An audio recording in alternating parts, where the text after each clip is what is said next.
Alors, juste quelques mots pour ceux qui ne connaissent pas donc ce que c'est Big Up for Startup. Donc, c'est ce que je vous ai dit, c'est né à Montpellier, dans le territoire. À la base, donc c'est né avec plusieurs grands groupes qui se sont posé la question, mais comment on peut faciliter l'accès au marché des grands groupes pour les startups. Et donc, donc c'est né à Montpellier en 2015, et parmi les fondateurs, les grands groupes qui étaient présents à la création de ce Big Up, il y avait la SNCF, et pour la petite histoire, c'est la SNCF basée à Montpellier qui a créé le logo de Big Up. Oui, et le graphique de la SNCF qu'on a d'ailleurs vu ce matin dans le train, voilà. En venant ici, comme quoi surtout le monde des trains est petit. Juste pour dire que au-delà de la SNCF, donc, on a le programme Big Up for Startup est donc national, comme on vous l'a dit tout à l'heure. Il est porté par 3 grands groupes au niveau national, la Poste, Orange et la Caisse des dépôts, et leurs multiples satellites et différentes filiales. Et que, effectivement, d'un côté, ça permet l'accès au marché, et de l'autre, ça permet aussi aux grands groupes de sourcer plus efficacement et plus facilement des startups en territoire qui ne connaissent pas obligatoirement, parce qu'ils sont plutôt bien équipés pour travailler avec les startups de Paris, au CES Las Vegas ou dans la Silicon Valley, mais un peu moins dans le territoire. Alors ça change parce que, et vous allez le voir tout à l'heure, dans nos territoires, on a des représentants territoriaux qui sont dynamiques et péchus.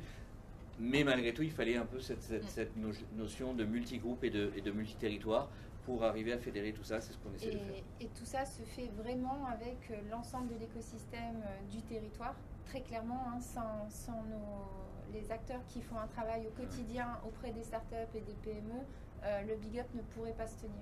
Donc merci à tous nos partenaires, et donc merci aussi à la France.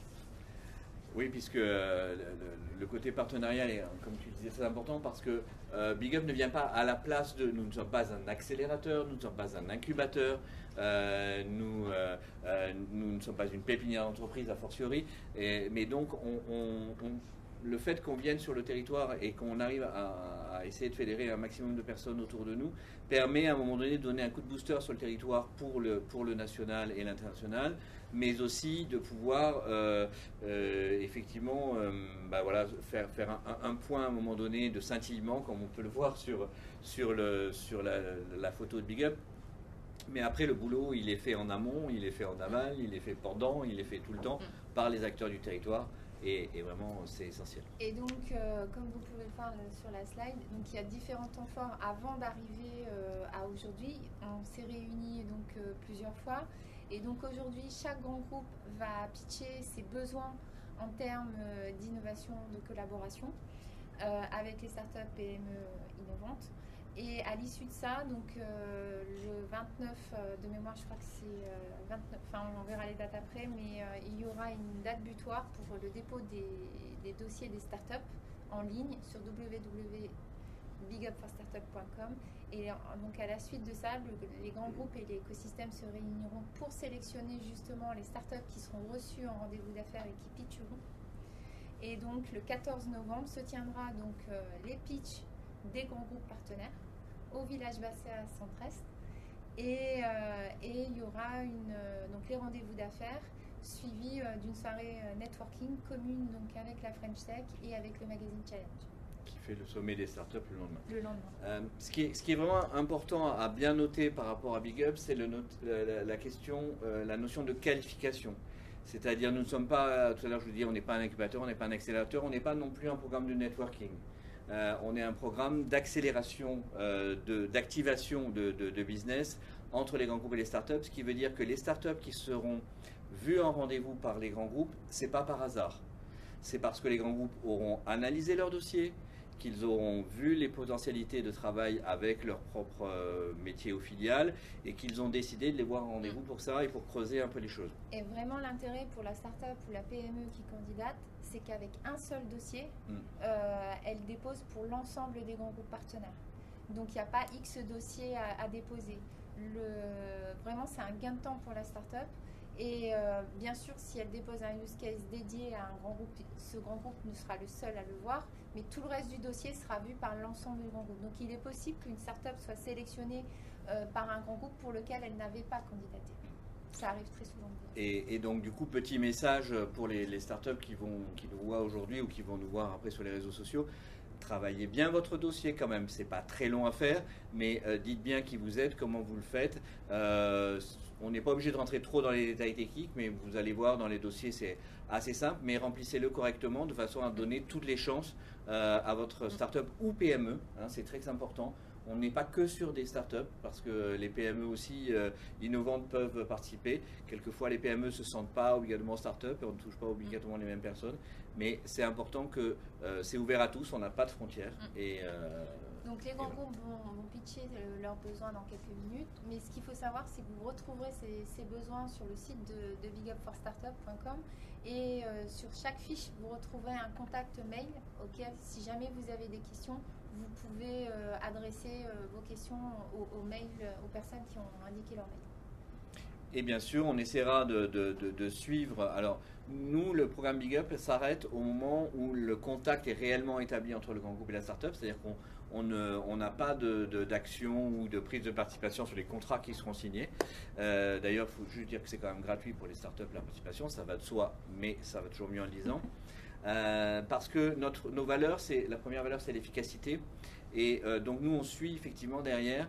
On demande aux grands groupes tous les 6 mois à peu près, et aux startups aussi, ben voilà, vous avez vu un tel, qu'est-ce qui s'est passé, hein, de façon à pouvoir suivre, et parce que ça nous donne des éléments sur le travail.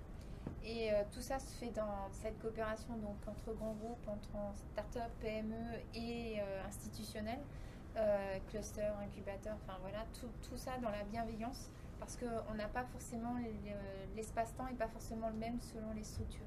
Donc vraiment la coopération se passe dans la bienveillance. On vous a mis à titre d'info donc la roadmap de 2018. Donc ça rejoint ce qu'on vous a dit tout à l'heure. Hein. On est un programme national et partout, mais sauf à Paris. Parce qu'à Paris, a priori, ils n'ont pas besoin de nous. Pour l'instant en tout cas, peut-être ça changera, mais pour l'instant c'est comme ça. Donc on a travaillé, c'est un programme national, donc on a travaillé avec plus de 36 grands groupes ETI dans toute la France. Et donc plus de 800 startups PME ont déposé des dossiers à l'un des Big Up. Et ça a généré plus de 1500 rendez-vous, parce que comme pour les dossiers, l'intérêt aussi du Big Up, c'est que le 14 novembre, qui se tiendra donc au village Baïsé à Centresse, les startups peuvent décrocher plusieurs rendez-vous dans une seule après-midi et donc peuvent rencontrer potentiellement plusieurs directeurs de l'innovation sur une même après-midi. Et donc on espère signer plusieurs contrats avec plusieurs grands groupes, ce qui est tout à fait bien sûr imaginable. Pour l'instant on a une soixantaine, un peu plus maintenant, puisqu'on a fait le point toujours en Bourgogne-Franche-Comté et que du coup il y avait des contrats dont on n'était pas au courant, donc on est plutôt près des 65, donc en 2 ans. Par contrat on entend soit bien sûr l'achat d'une prestation entre guillemets sur étagère, soit le test de la solution, le test et le financement bien sûr de ce test-là, donc les POC avec un grand groupe, soit l'intégration réellement officielle dans un des programmes d'accélération ou d'incubation de nos grands groupes, comme ça peut être le cas pour Starting Post, pour Orange Fab, etc. Alors, juste une petite précision sur les rendez-vous d'affaires, ça sera le cas aussi ici. On demande en fait aux groupes partenaires de pouvoir faire des équipes de rendez-vous qui sont mixtes, c'est-à-dire à la fois d'avoir des personnes de la Direction nationale de l'innovation qui puissent descendre, et à la fois de mettre une personne territoriale en face aussi en même temps que le grand groupe, que le directeur d'innovation, ce qui permet... Nous sommes dans un pays où c'est encore assez centralisé, et donc souvent le pouvoir de décision et surtout les chéquiers sont encore à Paris.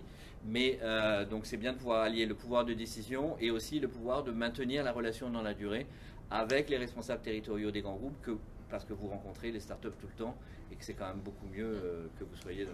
Et un dernier point important pour les startups et les PME qui vont candidater, quand vous rentrez en rendez-vous d'affaires avec le grand groupe, la Big Up sort de l'histoire entre guillemets. Le business se fait vraiment entre le groupe et la start-up. C'est vraiment confidentiel et c'est une histoire à deux, et nous on sort du scope. En tout cas, nous on va revenir vers eux pour savoir si ça a donné quelque chose, mais la relation, le contrat est signé entre les deux partenaires. Bon, là, vous avez juste mais moi, on ne va pas tous vous les citer, les grands groupes avec qui on a travaillé, puisque au-delà de nos groupes partenaires nationaux, on a travaillé avec des grands groupes assez régulièrement sur le territoire, comme avec la SNCF par exemple, aujourd'hui ici, qui nous suit sur pas mal d'endroits, mais c'est aussi le cas pour EDF, c'est aussi le cas pour Engie, enfin bref. On voulait juste faire un petit focus ici sur une étude qui a été réalisée. Alors on a parlé tout à l'heure de l'étude French Tech sur les relations grand groupe start-up. Nous on a essayé de regarder sur comment justement en effet miroir sur cette étude-là, comment ces relations elles se passaient réellement dans les territoires et quelle était la perception des acteurs territoriaux de cette relation grand groupe start-up. Quand on parle d'acteurs territoriaux, c'est-à-dire qu'on a interrogé des startups en territoire, des incubateurs, accélérateurs, enfin bref, des représentants de l'écosystème, et y compris des institutionnels, et également des représentants territoriaux des grands groupes. Et alors on a utilisé forcément le fichier entre guillemets de Big Up, mais aussi, comme vous le voyez, hein, on s'est appuyé sur le groupe La Poste, notamment avec Starting Post, avec la Caisse des dépôts et le Crédit Agricole Technologie et Services, qui ont été relais auprès des différents acteurs de cette étude. Et c'est une étude qui a été faite par BVA pour garantir la qualité du traitement. Alors, juste en synthèse, hein, ce qui en ressort, c'est que l'open innovation, tout le monde est d'accord pour dire que c'est une nécessité aujourd'hui pour les grands groupes et pour les startups pour aller plus vite et mieux. Mais qu'il y a quand même encore des axes d'amélioration qui ont été clairement identifiés, dont deux, qui est la définition des objectifs opérationnels pour justement travailler mieux entre le grand groupe et la start-up et surtout avoir... D'où les appels à projets d'aujourd'hui, voilà, qui définissent les besoins. Et surtout avoir une gouvernance claire, c'est-à-dire un porteur de projet identifié. C'est pour ça, comme l'a dit Pierre, c'est vraiment important pour Big Up d'avoir un représentant national et un représentant local qui va faire le lien entre le territoire et la direction innovation qui est souvent basée à Paris. Parce que l'approche territoriale vraiment apparaît aujourd'hui comme l'étape 2 de l'open innovation, c'est-à-dire qu'effectivement, c'est la capacité dans les territoires à pouvoir détecter, à pouvoir faire des POC et à pouvoir faire remonter avant industrialisation le travail avec les startups et les PME et le grand groupe, parce que c'est vraiment la multiplicité des territoires, et justement dans le cadre de la démarche French Tech, c'est vraiment une chose qu'on a vue très très clairement depuis 3 ans, c'est cette diffusion de création de start-up dans les territoires, et donc voilà, tout ne peut pas être géré depuis Paris, et c'est bien pour ça que Big Up a été créé. Alors, pour le Big Up for Startup Auvergne-Rhône-Alpes, donc nous avons le groupe La Poste, le groupe Orange, le groupe SNCF et le groupe Crédit Agricole Technologie et Services, donc qui sont partenaires, qui ont émis des appels à projets et qui vont vous les pitcher. Donc on se met en mode startup, 5 minutes de pitch.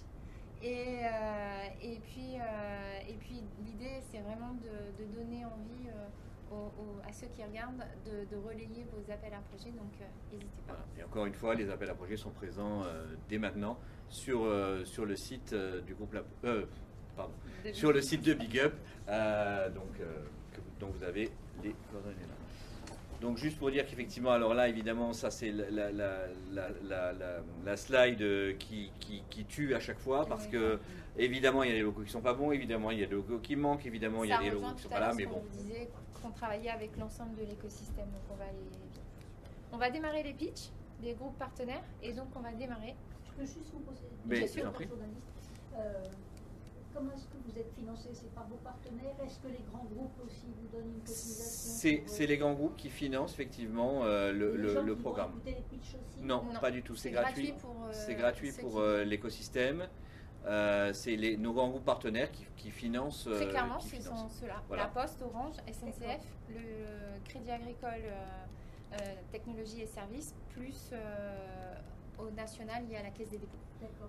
Et qu'est-ce que je voulais dire? Vous êtes toujours dans une logique de proximité, c'est-à-dire qu'une start-up qui a pitché ici, est-ce qu'elle peut aller dans un autre roadmap? Oui. Le principe, c'est que c'est ouvert, les appels à projets sont sur le web, donc c'est ouvert à tout le monde. Sauf que comme on travaille avec l'écosystème, 90% des startups qui vont candidater, elles vont être issues du territoire. Oui. Voilà.